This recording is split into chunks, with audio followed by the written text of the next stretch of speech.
I usually like to start my videos with a little quirky joke and then I introduce the movie, but I just watched Last House on the Left and I'm depressed now. Thank you, Wes Craven. So yes, obviously the title of this video is absolute clickbait. I've seen this before and on multiple occasions. This is kind of a staple for me whenever I feel too good about myself and I want to bring that feeling down. Yes, I'm mentally ill. And there's also a special occasion. This movie recently celebrated the 51st anniversary of its release, and I have to admit that it's as effective today as it was 50 years ago. From what I assume, I clearly wasn't born 50 years ago, or else I'd be the reverse Benjamin Button. And just like my Serbian film video, my solo video, I can already predict the comments, either calling this absolute trash, or people telling me that they're cooler than me because they watch stuff like JSKD for fun. Which to that I have to answer, you're cool, dude. I bet you have a lot of friends. But yeah, I won't go into too many details because this is clearly not your first video and probably not your first time hearing about Last House on the Left. The film is directed by legendary filmmaker Wes Craven, and in my opinion, he peaked with this and The Hills Have Eyes. I can already hear the Scream fans yelling at me in the comments. But what is the plot, you might ask? Well, you see people, imagine Ingmar Bergman's The Virgin Spring but made in the 70s. So instead of a good church girl going to pray somewhere, we follow Mary and her friend who are going to a rock concert by a band they call Bloodlust. Which leads to one of the most wholesome interactions of the entire film, where Mary has these conversations with her parents who are from another generation who don't really understand young people. Tits? What's this tits business? Sounds like I'm back in the barracks. They banter a little bit, have some fun, and then she mentions who she's going to the concert with, and her mother disapproves. You see, Mary's parents are a bit on the more conservative, traditionalist side, and Mary, well, she's a wild child from the 70s.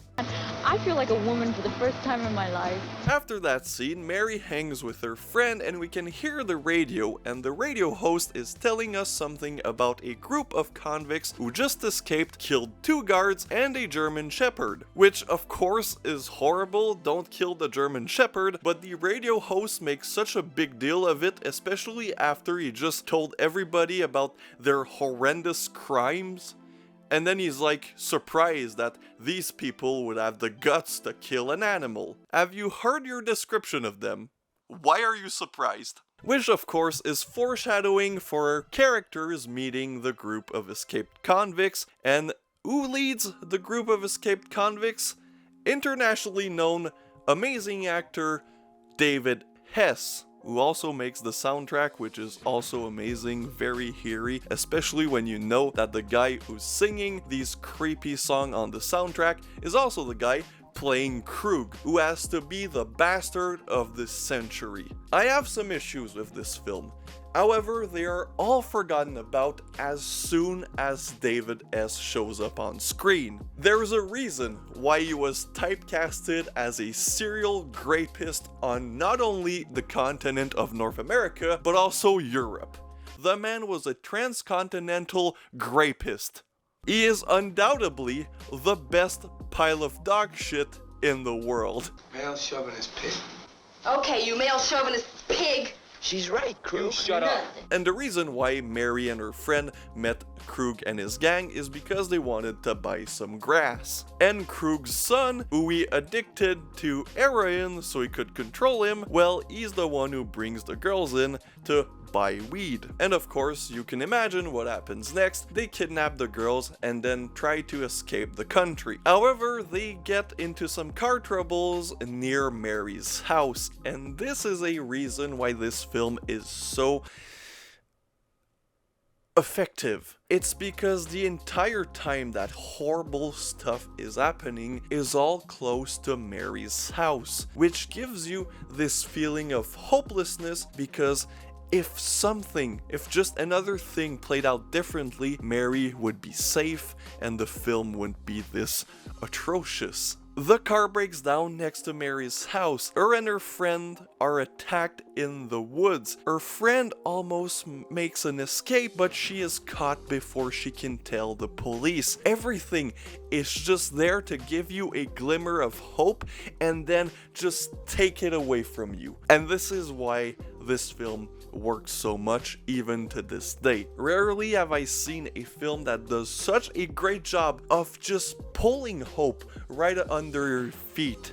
And what helps this film to be this effective is also the way it's shot. It's very amateur. It was shot on gritty 16mm. The complaint I had about a Serbian film being too clean is what I meant when I said that I preferred gritty looking 70s films. Because that 16mm look you can't replicate today, and it gives it such a nasty look that you just feel like you need to take a shower after. And the parallels on how this is shot and the imagery of this film to what was shown to the public during the Vietnam War is incredible. Wes Craven has come out a lot about this film. This is a political statement. Even the title refers to politics. This is a reactionary film to the atrocities of the Vietnam War, which wars and atrocities are very frequent whenever I talk about my favorite extreme films. That's what a Serbian film was about,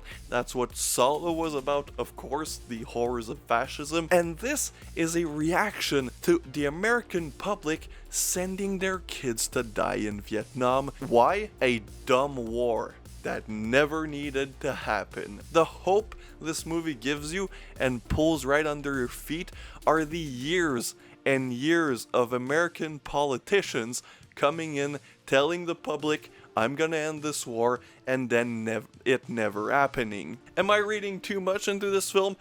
I don't think I am, because this is Last House on the Left. I'm pretty sure Wes Craven has said the exact same thing I'm saying right now. And then Mary, of course, is essayed, and she is killed afterwards in one of the movie's most notorious and brutal scene. Same thing whenever her friend is asked to pee herself.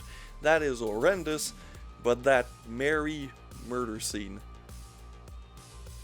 will live in my head rent-free for the next week. After that, Krug Stillo's group decide to go into Mary's parents' house because their car is broken down, and they make up an excuse, and eventually this leads to, of course, Mary's parents finding out and taking revenge. Which is another point that I adore about this film, is that you'd think that a movie like this would have a satisfying revenge. And it does. It is very satisfying to finally see Mary's parents take revenge, especially with booby traps, but that's a discussion for another day. Yeah, Wes Craven was kind of the Macaulay Culkin of horror cinema. Yeah, the revenge is not that satisfying because just like the parents, you get the rush of the violence of, you know, cheering them on as they kill the people who killed their daughters, but at the end, you feel empty because Mary's still dead, and now the parents have gone down to the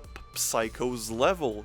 Brilliant. I fucking love this movie. And the biggest elephant in the room is the tonal shifts. Yes, this is probably the most disturbing film to use a kazoo in its soundtrack, but it somehow works, where you have absolute nasty brutality, and then you have silly Benny Hill music and bumbling cops. I don't love that aspect of the film. Is it necessary for a film of that age to be in there? I think yes. I think especially because this was intended to be watched in a theater, in a group setting. I do think the comedy was there to alleviate some tensions that were going on in the audience.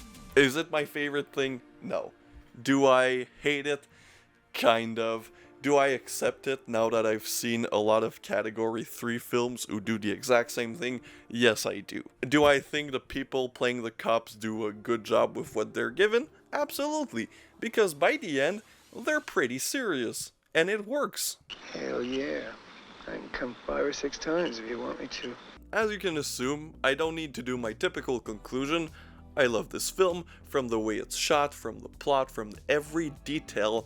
is magnificent. I love the look, I love the acting. It's really what makes this film work. Not only do you have David S. giving it his all, especially in the scene where he asks his own son to blow his brains out. That is also gonna live rent-free in my head. Every actor is good. Mary's parents do a phenomenal job, and by the end, you're on your ass with your mouth wide open on how they took revenge and how they planned it. It never feels silly how they react to situation, and that's another thing. Characters, unless they're the bumbling cops, feel very realistic. I haven't even talked about Krug's gang. Weasel is really underrated whenever you talk about this film. Not a lot of people talk about Weasel and how effective and how realistic of a portrayal of a psychopath yes man he is. He's a pathetic pile of dog shit who just lives to impress his big boy Krug. And then you have, of course, the woman, Sadie, who is a sadistic pile of dog feces, just as much as David S. And she's also very important, and she also does an incredible job. David S.'s son, amazing. He's the one with a conscience, but he's also addicted to drugs. So yeah, everyone does a great job. This looks like a messed up documentary almost film. The way the camera zooms in, just the way it's shot, it's very realistic feeling. So I absolutely love this film, and if you haven't seen it, go check it out. Some of you might be more familiar, especially the younger crowd, with the 2009 remake, which I don't hate, surprisingly enough. I do feel like it's a good film, but it bitches out at the end. It is way too Hollywood, the ending, so that's the biggest gripe I have with that film.